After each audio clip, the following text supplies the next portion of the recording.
ఢిల్లీలో టీడీపీ ఎంపీలు మీడియాతో మాట్లాడుతున్నారు. ఆ లైవ్ చూద్దాం.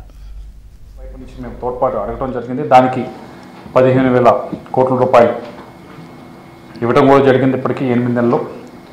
రెండవది ఏదైతే ఆంధ్రుల జీవనాడు ఏదైతే ఉందో పోలవరం, దానికి సంబంధించి రివర్స్ టెండరింగ్ అని చెప్పి ఇంకోటి అని చెప్పి 5 సంవత్సరాల్లో నా నివేదిక కాదు, నా నెంబర్స్ కాదు, ఇది కేంద్ర ప్రభుత్వం చెప్తున్న నెంబర్స్.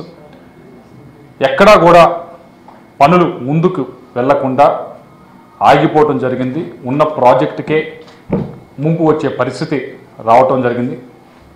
దాన్ని సవరించుకుంటూ ముఖ్యమంత్రి గారు చంద్రబాబు నాయుడు గారు పోలవరాన్ని ముందుకు తీసుకెళ్ళాలి, జీవనాన్ని ముందుకు తీసుకెళ్లాలని చెప్పి దానికి కూడా పోలవరానికి కూడా దాదాపుగా 12,000 కోట్ల రూపాయలు శాంక్షన్ చేయించుకోవడం జరిగింది. ఆ పనులు ముందుకు వెళ్ళే పరిస్థితి రోజు కనిపిస్తూ ఉంది. ఇది మొదటి విడత. దీన్ని ప్రాజెక్టు మొత్తాన్ని పూర్తి చేయాలి అంటే ఈ 5 సంవత్సరాలు కూడా మనకి కేంద్రం వైపు నుంచి అన్ని విధాలుగా సహకారం అందించాలి. దాన్ని కోరటం జరిగింది.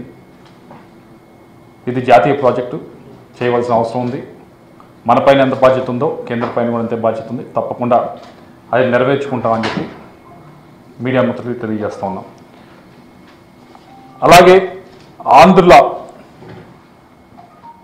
ఆంధ్రులందరికీ కూడా ఎంతో సెంటిమెంట్ విశాఖపట్నానికి సంబంధించి స్టీల్ ప్లాంట్ అంటే ఎంతో ఉద్యమం చేస్తే స్టీల్ ప్లాంట్ సాధించుకోవడం జరిగింది. దాన్ని మరొకసారి ఫైనాన్షియల్ ఇబ్బందుల్లో ఇరుక్కొని ఉన్న పరిస్థితుల్లో దాన్ని ముఖ్యమంత్రి చంద్రబాబు నాయుడు గారు ప్రత్యేకంగా దృష్టి పెట్టి దాన్ని మళ్ళీ రీస్ట్రక్చర్ చేయాలి, దాన్ని మళ్ళీ పట్టాలు ఎక్కించాలని చెప్పి కోరడం జరిగింది. దాన్ని ఆమోదించి విశాఖపట్నం స్టీల్ ప్లాంట్కి 11,440 కోట్లు రీస్ట్రక్చరింగ్ లోన్ కింద ఇవ్వటం జరిగింది, గ్రాంట్ కింద ఇవ్వటం జరిగింది.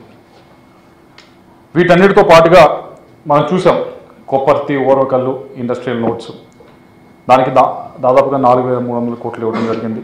అలాగే విశాఖపట్నానికి సంబంధించి ఏదైతే రైల్వే జోన్ ఉందో దానికి కూడా శంకుస్థాపన చేసుకోవడం జరిగింది. ఇవన్నీ చేసుకున్నాం కాబట్టే బీపీసీలో అయినా కానీ గ్రీన్ ఎనర్జీలో అయినా కానీ కొన్ని లక్షల కోట్లు కేవలం 8 నెలల్లో ఇన్వెస్ట్మెంట్స్ అన్నీ కూడా ఆంధ్ర రాష్ట్రానికి వచ్చినాయి. అంటే మనకి కేంద్ర ప్రభుత్వం వైపు నుంచి సహకారం వస్తూ ఉంది అని ప్రతి ఒక్క ఇండస్ట్రీ కూడా ఈ దేశంలో కానీ విదేశాల్లో ప్రతి ఒక్కరు కూడా చూస్తూ ఉన్నారు.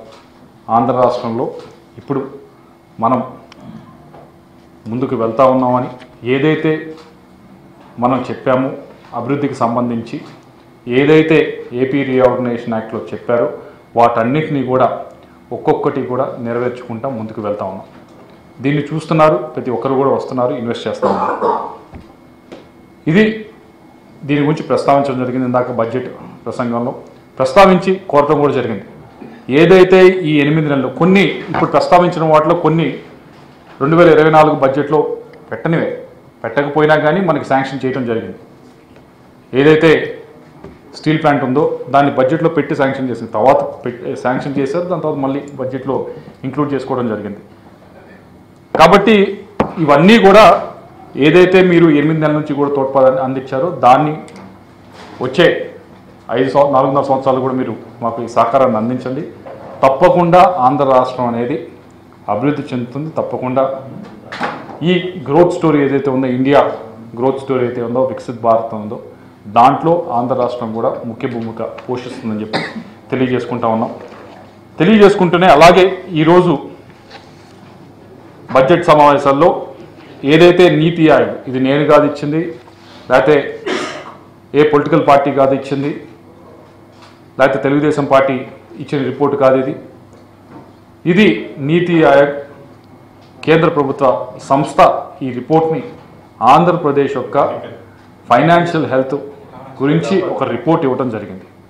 2023 దాకా ఎటువంటి పరిస్థితి ఉంది అని చెప్పి మొన్న 10 రోజుల క్రితం ఈ రిపోర్టు రిలీజ్ చేయడం జరిగింది. 2023 దాకా మాత్రమే ఈ రిపోర్ట్లో పొందుపరిచారు. 24ది పొందుపరచారు, 23 దాకే పొందుపరచడం జరిగింది. దాంట్లో కొన్ని దానిలో కొన్ని నిజాలు బయటికి తీసుకురావడం జరిగింది. ఏ విధంగా ఆంధ్ర రాష్ట్ర ఆర్థిక పరిస్థితి ఉన్నది ఒకసారి మీకు దాని గురించి కొన్ని నెంబర్స్ చెప్తాను, దానికి సంబంధించిన సూక్ష్మంగా మీకు చెప్తాను. ఒకటి, మొత్తం 18 పెద్ద రాష్ట్రాలని పరిగణలో తీసుకుంటే వాటి ఆర్థిక పరిస్థితి ఏ విధంగా ఉందని చూస్తే ఆంధ్ర రాష్ట్రం 18లో 17 ర్యాంకు రావడం జరిగింది. అంటే దాదాపు ఆఖరి స్థానంలో మనం ఉండటం జరిగింది. అలాగే మన రెవెన్యూ గ్రోత్ ఏ విధంగా పెరుగుతూ వచ్చింది అని చూస్తే 2018-19 దాకా 17.1% రెవెన్యూ గ్రోత్ ఉంది. కానీ 22-23 వచ్చేటప్పటికి 9.8% మాత్రమే రెవెన్యూ గ్రోత్ ఉంది. అంటే దాదాపుగా 8.5% రెవెన్యూ గ్రోత్ పడిపోవడం జరిగింది. అలాగే రెండోది, అప్పు ఏ విధంగా ఎంత పెరిగింది ప్రతి సంవత్సరం అంటే దాదాపు 16.5% ప్రతి సంవత్సరం కూడా 2018-19 నుంచి 2022-23 దాకా 18%, 16.5% ప్రతి సంవత్సరం కూడా అప్పు పెరుగుతూ వచ్చింది. సరే, ఈ అప్పు చేయటం అనేది తప్పు కాదు. ఆంధ్ర రాష్ట్రం కొత్తగా ఏర్పడిన రాష్ట్రం, తప్పకుండా అప్పు తీసుకోవాలి. తీసుకొని దాన్ని ఏ విధంగా ఉపయోగించాలనేది దాన్ని కూడా దీంట్లో పొందుపరచడం జరిగింది. కేవలం 1 సంవత్సరం 2 సంవత్సరాల డేటా కాదు, 2014 నుంచి ఇచ్చారు. 2014 నుంచి 19 దాకా 100 రూపాయలు మనం అప్పు చేస్తే 59 రూపాయలు ఏదైతే రాష్ట్రానికి సంబంధించిన ప్రాజెక్టులు ఉన్నాయో వాటి మీద ఖర్చు పెట్టడం జరిగింది. 100 రూపాయలు అప్పు తీసుకుంటే 59 రూపాయలు రాష్ట్రంలో ఏదైతే మౌలిక సదుపాయాలు కానీ, రోడ్స్ కానీ, హెల్త్ కేర్ ఫెసిలిటీస్ కానీ, అలాగే ఎడ్యుకేషన్ ఫెసిలిటీస్ కానీ, వీటన్నిటి మీద కూడా దాదాపుగా 59 రూపాయలు 100 రూపాయలకి 2014 నుంచి 19 దాకా ఖర్చు పెట్టడం జరిగింది. వీళ్ళు చెప్తున్న నెంబర్ ఇది, మళ్ళీ నేను చెప్తున్న నెంబర్ కాదు, ఈ రిపోర్ట్లో చెప్తున్న నెంబరు. 2019 నుంచి 24 దాకా ఏం జరిగింది అని అడిగితే 100 రూపాయలు అప్పు తీసుకుంటే 22 రూపాయల 54 పైసలు మాత్రమే మౌలిక సదుపాయాల మీద ఖర్చు చేయటం జరిగింది అని చెప్పి ఈ రిపోర్ట్ చెప్తాను. ఇదేదో ఊరికే ఏదో పొలిటికల్ పార్టీ ఇచ్చిన రిపోర్ట్ కాదు, లేకపోతే ఇంకోళ్ళు ఇచ్చిన రిపోర్ట్ కాదు, నీతి ఆయోగ్ స్వయంగా ప్రశ్నించిన రిపోర్ట్. దీనిపైన ఇప్పటికే ముఖ్యమంత్రి గారు మాట్లాడటం జరిగింది, ఎన్నికల్లో కూడా చెప్పడం జరిగింది. ఎక్కడైతే అభివృద్ధి చేసి సంపద సృష్టించి తప్పకుండా వెల్ఫేర్ చేద్దాం. ఎవరు కూడా వెల్ఫేర్కి వ్యతిరేకంగా